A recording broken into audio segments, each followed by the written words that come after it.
Matapos maging isang superhero sa tulong ng kanyang mga kapangyarihan sa pagbabagong buhay, si Deadpool ay patuloy na nagtatrabaho bilang isang mersenaryo na pumapatay sa lahat ng uri ng mga kriminal. Ngayon ay nasa bubong siya ng isang mataas na gusali at tinawagan ang kanyang kaaway upang sabihin sa kanya na darating siya bago tumalon sa bintana para lamang mabaril ng isang grupo ng mga gangster. Salamat sa kanyang kapangyarihan, mabilis siyang nakabawi at pinapatay silang lahat gamit ang kanyang mga baril at katana. Hindi siya tumigil dito, naglakbay siya sa buong mundo na pumapasok sa mga kakaibang lugar upang pumatay ng maraming kriminal hanggat maaari. Pagkatapos sumabak sa mga yakuza, sa wakas ay bumalik si Deadpool sa USA at agad na kumuha ng bagong misyon. Sa sandaling makarating siya sa hideout ng kriminal, sinimulan niyang patayin ang lahat ng mga gangster nang walang pag-aalinlangan, na ipinapakita kung paano siya nakikipaglaban sa maraming lalaki nang sabay-sabay nang hindi nangangailangan ng tulong. Ang pinunong si Sergey ay nagmamadaling magtago sa isang bunker at pinapanood siya sa security camera kung paano niya pinatumba ang lahat ng kanyang mga tauhan. Pagkatapos niyang gawin ang lahat sa mga gangster, pumunta si Deadpool sa pinto ng bunker at hiniling kay Sergey na lumabas. Ngunit sa sandaling iyon ay dumating ang mga reinforcement at kailangang tumakas ni Deadpool. Sa labas, naghihintay ang kaibigan niyang si Dopinder sakay ng taxi para ihatid siya pauwi. Sa kanyang apartment, nakipagkita si Deadpool sa kanyang kasintahang si Vanessa at ipinagdiriwang nila ang kanilang anibersaryo. Niregalo sa kanya ni Deadpool ang isang arcade token na isang souvenir ng una nilang date, at niregalo sa kanya ni Vanessa ang kanyang birth control bilang isang paraan para sabihing handa na siyang magkaanak. Tuwang-tuwa si Deadpool sa ideya, ngunit naantala ang pagdiriwang nila nang mapagtanto niyang may tao sa labas. Sinabihan niya si Vanessa na magtago, na iniligtas siya sa tamang oras mula sa putok ng baril. Sa sandaling iyon, ang mga reinforcement ni Sergey ay pumasok sa apartment at nagsimulang magpaputok kahit saan. Agad na sinimulan ni Deadpool ang pakikipaglaban sa kanila at pinamamahalaang patayin silang lahat sa pamamagitan ng paggamit ng mga kutsilyo sa kusina. Matapos alisin ang lahat ng mga kriminal, sinuri ni Deadpool si Vanessa at napanatag siya nang makitang maayos siya. Gayunpaman, biglang lumitaw si Sergey sa pintuan at binaril si Deadpool, para lang makaligtaan ang kanyang target at natamaan si Vanessa sa halip.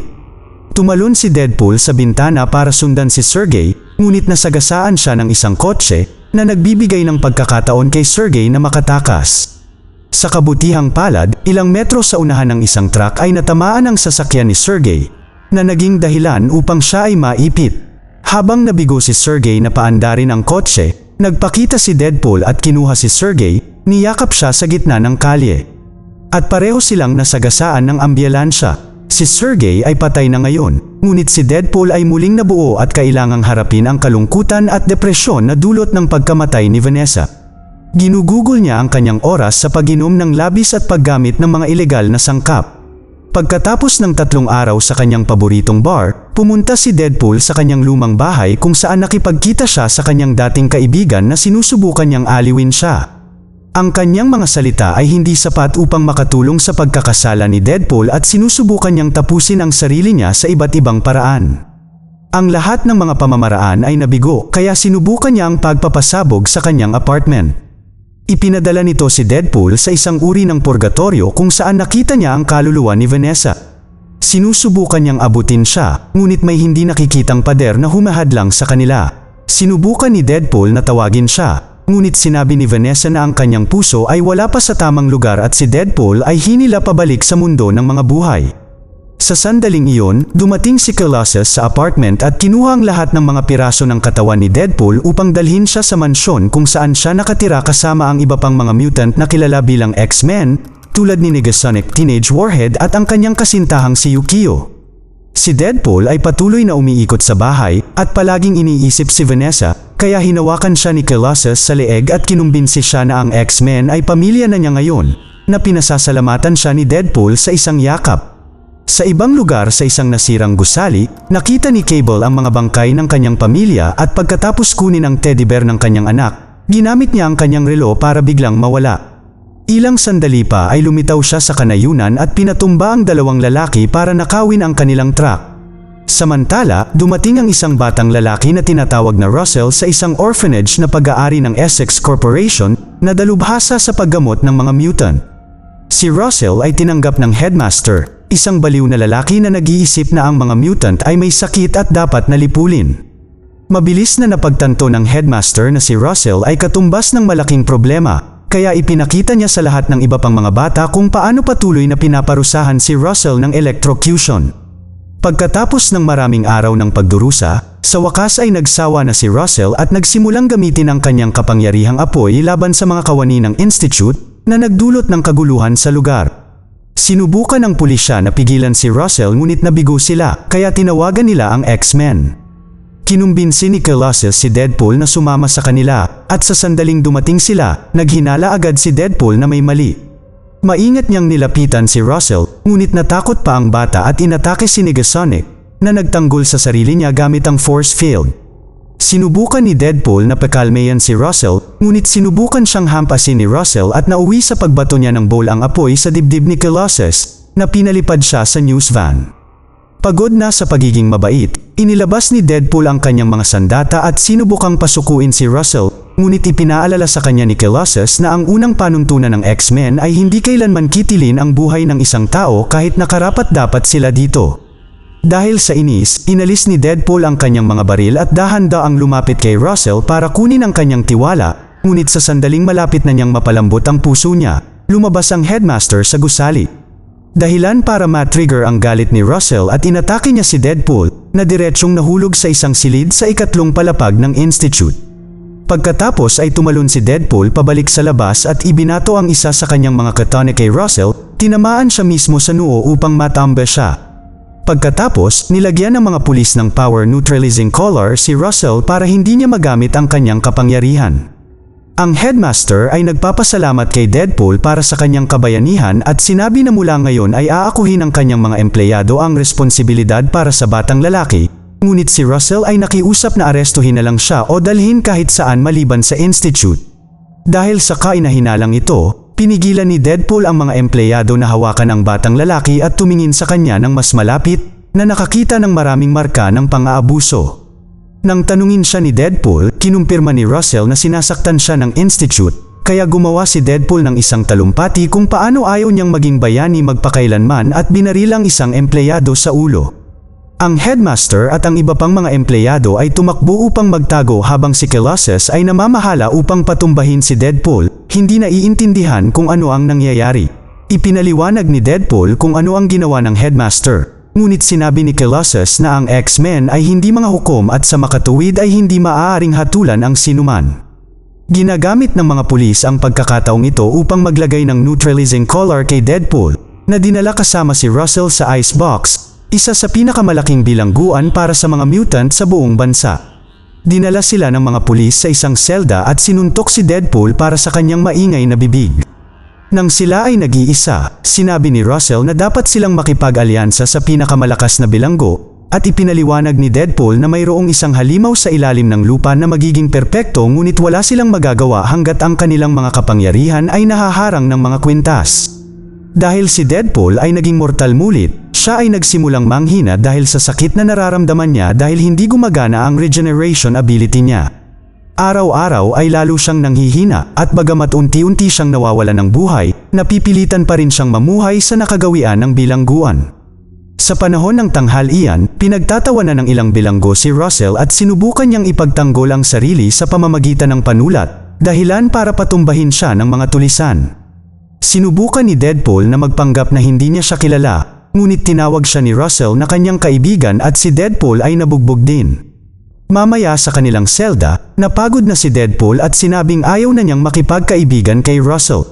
Samantala, nakita ni Cable ang ulat tungkol sa insidente sa Institute, kaya nag-assemble siya ng isang grupo ng mga panghinaharap na sandata at pagkatapos ay pumasok sa bilangguan sa pamamagitan ng pagpapasabog ng pader. Habang tinatalo niya ang lahat ng gwardya na sumusubok na humarang sa kanya, huminto siya sa control room at nagpasabog ng bomba na sumabog sa lahat ng mga computer, na naging dahilan upang mabuksan ang lahat ng mga sel at mapalaya ang mga bilanggo. Pagkatapos ay tiningnan niya ang mga numero ng sel at hinabol ang kanyang mga biktima, nakikipaglaban at nagpatumba ng mas maraming gwardya sa daan. Nang makakuha siya ng mas magandang pwesto upang bumaril, pinasabog niya ang sel ni Deadpool at Russell, ngunit sa kabutihang palad, wala sila sa loob. Sa pag-iisip na hinahunting siya ni Cable, hiniling ni Deadpool kay Russell na layuan siya. Gayunpaman, naabutan sila ni Cable at ipinahayag na gusto niyang patayin si Russell. Determinado na protektahan si Russell, sinimulan ni Deadpool na labanan si Cable, ngunit siya ay napakahina at sa isang malinaw na kawalan dahil sa kanyang sakit. Sa gitna ng laban, nagtapos si Cable sa pagbaril sa kwelyo ni Deadpool na nagsimulang masira. Inabala ni Russell si Cable para iligtas si Deadpool, kaya sinundan siya ni Cable at naghanda na ilabas siya, ngunit sa sandaling iyon ay tumalon si Deadpool sa ibabaw ni Cable. Parehong bumagsak ang dalawang lalaki sa ikalawang palapag at tuluyang natanggal ang kwelyo. Hindi pinapansin ni Cable si Deadpool at muling hinabol si Russell, sinira ang sahig sa ilalim ng bata para mahulog din siya. Sa sandaling dumating si Russell sa kanila, ganap na rin na nakabawi si Deadpool at sinimulang bugbugin si Cable gamit ang isang bakal. Pagkatapos ay ninakaw niya ang baril ni Cable at inilagay ito sa buong lakas bago nagpaputok ng baril na nagpatapon kay Cable. Pagkatapos, hiniling ni Deadpool kay Cable na ipaliwanag ang kanyang sarili, ngunit binanggit lamang ni Cable ang kanyang pangalan at nanggaling siya sa hinaharap. Pagkatapos ay gumamit si Cable ng magnetism device upang ibalik ang baril sa kanya at nagpaputok sa kisame, na nagpatumbas sa isang istrukturang bakal na halos mahulog kay Deadpool. Isa pang laban ang kasunod na nangyari, ngunit kahit na si Deadpool na nakabalik ang kanyang kapangyarihan, siya ay nauwi sa pagkabali ng braso at isang nabutas na hita, siya rin ay sinuntok ng napakalakas na dahilan upang malaglag ang arcade token ni Vanessa. Kinuha ni Cable ang token bilang souvenir para sa laban, at nang tumayo si Deadpool para kunin ito, sinuntok siya ni Cable bago itanong kung bakit niya pinoprotektahan si Russell. Hindi alam na nakikinig ang bata, sinabi ni Deadpool na wala siyang pakialam sa kanya. Habang ang isang nabigo na si Russell ay nakuha ng mga gwardya, biglang hinila ni Deadpool ang pin mula sa isa sa mga granada ni Cable na nagdulot ng pagsabog ng napakalakas kung kaya't sila ay tumilapon sa labas ng bilangguan. Ang dalawa ay bumagsak sa labas ng bundok at nagsimulang gumulong sa nyebe. Nakabitin si Cable sa isang bato, ngunit tumama ang ulo ni Deadpool at nawala ng malay sa isang nagyayelong lawa. Sa sandaling makarating siya sa malamig na tubig, si Deadpool ay napunta muli sa kakaibang purgatoryong iyon at nakiusap na papasukin siya. Ngunit nang hindi siya sinagot ni Vanessa, nagsimula siyang mag-isip tungkol sa sinabi nito noong nakaraan at sa wakas ay napagtanto na kailangan niyang tulungan si Russell. Kung saan dapat naroroon ang kanyang puso. Ang pagsasakatuparan na ito ay humihila pabalik kay Deadpool sa realidad, at pagkatapos na lumabas mula sa nagyayelong tubig, dumiretso siya sa kanyang paboritong bar upang lumikha ng isang plano upang iligtas si Russell. Ipinaalam ng kanyang matalik na kaibigan na si Weasel kay Deadpool na ang mga mutant ay ililipat sa isa pang pinakamataas na bilangguan ng seguridad sa loob ng ilang araw, kaya nagpasya si Deadpool na magsama ng isang koponan upang iligtas si Russell. Naglagay siya ng patalastas at gumawa ng ilang panayam, mabilis na nagtipon ng isang makapangyarihang koponan, si Bedlam na kayang kontrolin ang mga electromagnetic field, si Zeitgeist na kayang dumura ng acidic na Abdu, ang invisible na si Vanisher, si Shatterstar na isang alien na may maraming kapangyarihan, si Domino na may kapangyarihan dahil sa swerte, at si Peter na isang tao lang. Matapos isara ang bar, si Weasel ay kinidnap ni Cable na itinali siya at nangako ng pagpapahirap kung hindi siya magsasalita. Dahil duwag siya, sinabi agad ni Weasel sa kanya ang lahat ng nalalaman niya tungkol sa plano. Samantala, sa bilangguan, ninakaw ni Russell ang puding mula sa isa sa mga bilanggo at naging sanhi ng malaking away sa mess hall. Habang ang lahat ay abala, pumunta si Russell sa basement upang hanapin ang halimaw na binanggit ni Deadpool at ibinahagi ang kanyang pagkain dito, na naging dahilan ng kanilang pagkakaibigan. Sa araw ng paglipat, isinakay si Russell at ang iba pang mga bilanggo sa mga transport truck na malapit nang makarating sa kalsada. Sinusundan ni Deadpool at ng koponan ng truck sa pamamagitan ng helicopter, ngunit nang tumalon sila, isang malakas na hangin ang naging sanhi ng pagkawala ng landas ng lahat. Dumapo si Deadpool sa isang billboard at nakaligtas, ngunit ang iba ay hindi masyadong mapalad. Si Bedlam ay nasagasaan ng bus. Si Shatterstar ay nadurog ng mga blades ng helicopter, si Vanisher ay nakuryente sa pamamagitan ng mga linya ng kuryente, at si Zeitgeist ay nahulog sa loob ng isang wood shipping truck. Ligtas na napunta si Peter sa lupa at nagmamadaling tulungan si Zeitgeist na hindi sinasadyang masuka ang kanyang acid kay Peter at napatay din siya. Kailangang magnakaw ng scooter si Deadpool upang masunod ang kanilang layunin. Samantala, ang swerte ni Domino ay naging dahilan upang makarating siya ng ligtas malapit sa truck gaya ng plano. Matapos makaiwas sa isang grupo ng mga hadlang, tumalon siya sa loob ng sasakyan, itinapon ng driver palabas at kinuha ang manibela. Biglang lumitaw si Cable at pagkatapos pasabugin ang ibang truck, nagawa niyang umakyat sa loob ng truck ni Domino's. Sa sandaling iyon, napagtanto ni Cable na hinahabol sila ni Deadpool gamit ang isang scooter, kaya sinimulan niyang ihagis ang mga cabin kasama ang mga bilanggo upang subukang patumbahin siya, ngunit nagawang iwasan ni Deadpool silang lahat. Pagkatapos ay sinubukan ni Deadpool na tumalon mula sa kanyang motorsiklo at pumasok sa truck para lang bumagsak sa lupa. Sa kabutihang palad, hindi nagtagal ay nasagasaan siya ng isa sa mga sasakyan ng bilangguan, kaya tumalon si Deadpool, inalis ang driver, at gumamit ng katana upang tulungan siyang magmaneho. Sa truck, sinubukan ni Domino na labanan si Cable, ngunit madali siyang natalo. Nang papatayin na siya ni Cable, sa wakas ay naabutan siya ni Deadpool at sumakay sa truck sa tamang oras upang iligtas siya. Ang isa pang labanan sa pagitan ni Cable at Deadpool ay naganap habang si Domino ay bumalik sa manibela, ngunit nang subukan niyang ihinto ang truck ay napagtanto niya na ang mga butas ng bala ay naging sanhi ng pagtagas ng preno. Habang sinusubukan ni Domino ang kanyang makakaya na pabagalin ang truck at si Cable ay nag-aaksaya ng mga bala kay Deadpool, pinamamahalaan ni Russell na buksan ang kanyang cabin gamit ang isang panulat at pumunta sa selda ng halimaw upang tuluyan itong palayain. Ang nilalang ay si Juggernaut na lumabas at sumuntok sa lupa ng napakalakas na gumawa ng malaking butas sa kalsada na naging dahilan upang mabaligtad ang truck. Tumalon si Domino at dumapo sa isang higanting balon na bear habang si Deadpool ay dumapo sa mga labi ng truck na kailangang ayusin ang kanyang ulo bago bumalik sa laban. Gayunpaman, naglakad si Juggernaut kay Deadpool at hinati ang kanyang katawan sa kalahati. Hindi makagalaw, sinubukan ni Deadpool na humingi ng tawad sa kanya, ngunit sinabi ni Russell na hindi na niya siya kailangan at ipagpapatuloy niya ang kanyang paghihiganti sa tulong ni Juggernaut. Pagkatapos umalis ni Russell kasama ang kanyang bagong kaibigan, dinala ni Domino ang labi ni Deadpool sa kanyang apartment upang hintayin na muling buuin ang kanyang mga binti. Si Weasel ay nagpakita at sinabi sa kanila na siya ay pinagbantaan ni Cable, at sa sandaling iyon ay nagpakita rin si Cable na ikinagulat ng lahat sa pamamagitan ng paghingi ng tulong. Ipinaliwanag niya na tatapusin ni Russell ang headmaster at kung mangyari ito, gugustuhin niyang pumatay ng mas marami at maging isang supervillain. Ito ang isang nasa hustong gulang na si Russell ang pumatay sa asawa at anak na babae ni Cable, at naglakbay siya pabalik sa nakaraan upang iligtas sila. Alam ni Cable na kakayanin niya ang bata, ngunit hindi niya kayang labanan si Juggernaut ng mag-isa. Naiintindihan ni Deadpool si Cable dahil kung magagawa din niya ito, gagawin niya rin ito para kay Vanessa, kaya pumayag siyang makipagtulungan sa kondisyon na susubukan niyang kausapin muna si Russell. Napagtanto na kakailanganin nila ng higit na kapangyarihan upang labanan si Juggernaut, hiniling ni Deadpool kay Dopinder na dalhin sila sa Mutant Mansion. Doon, humingi ng paumanhin si Deadpool kay Colossus para sa pagkabigo sa kanya at sinabi sa kanya ang lahat tungkol kay Russell at Juggernaut, ngunit tumanggi ang X-Men na tumulong. Pagkatapos, pumunta sila sa orphanage at napansin ni Deadpool ang nasunog na teddy bear ni Cable na nabahira ng dugo ng kanyang anak na babae.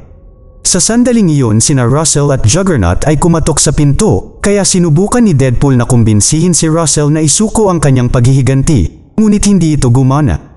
Biglang sinira ni Russell ang pinto at agad na sinimulan ang paghabol sa headmaster na nagsimula ng sunog sa buong gusali. Sa labas, nilalabanan ni Cable, Deadpool at Domino si Juggernaut.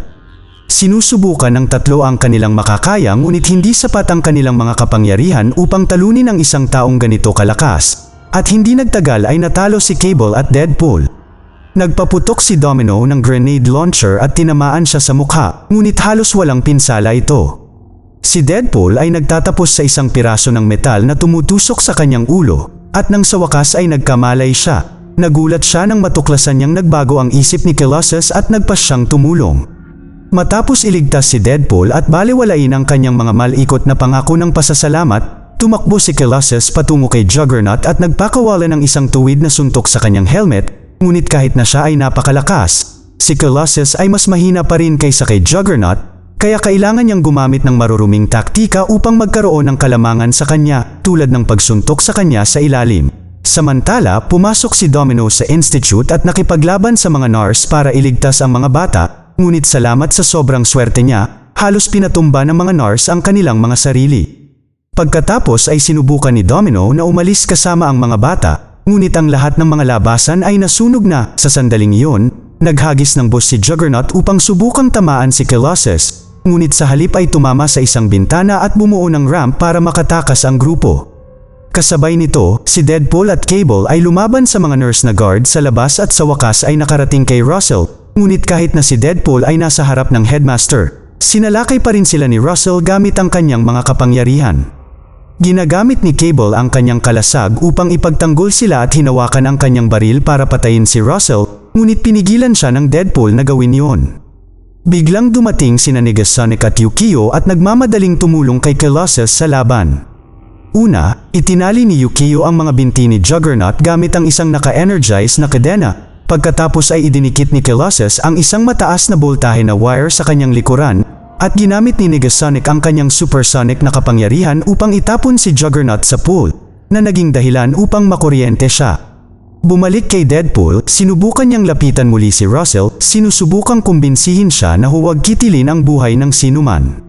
Sa wakas ay tinanggap ni Russell ang paghingi ng tawad at niyakap si Deadpool, ngunit sinabi rin niya na hindi siya nagtitiwala sa sinuman bago sunugin ang likod ni Deadpool.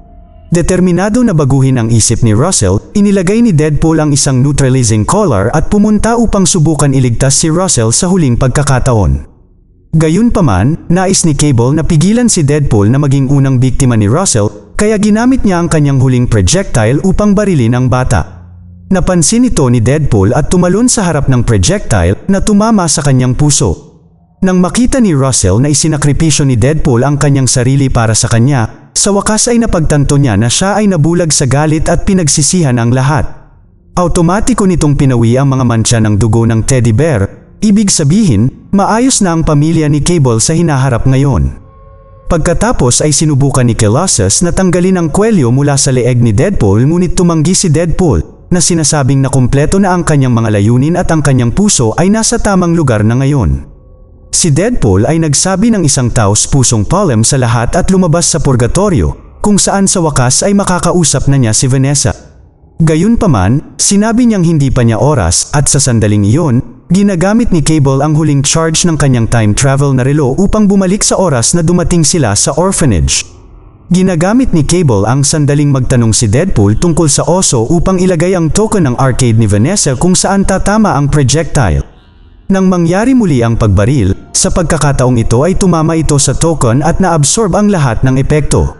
Sa sandaling makita ni Deadpool ang bagay, agad niyang napagtanto kung ano ang ginawa ni Cable at itinuro na hindi na siya makakabalik sa hinaharap ngayon, ngunit sinabi ni Cable na ang mahalaga ay ligtas ang kanyang pamilya.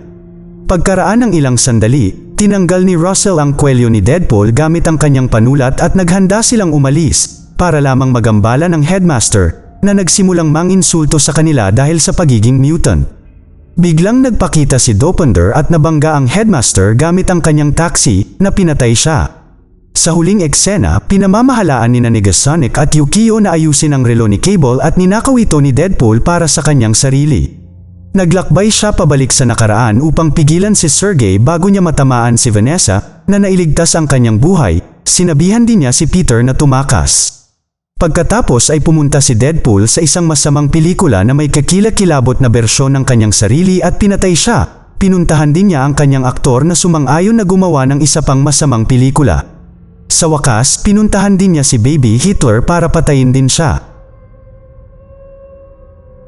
Mag-subscribe para sa higit pang mga video na tulad nito, i-on ang notification, at mag-iwan ng like para matulungan ang aming channel. Salamat sa panunood.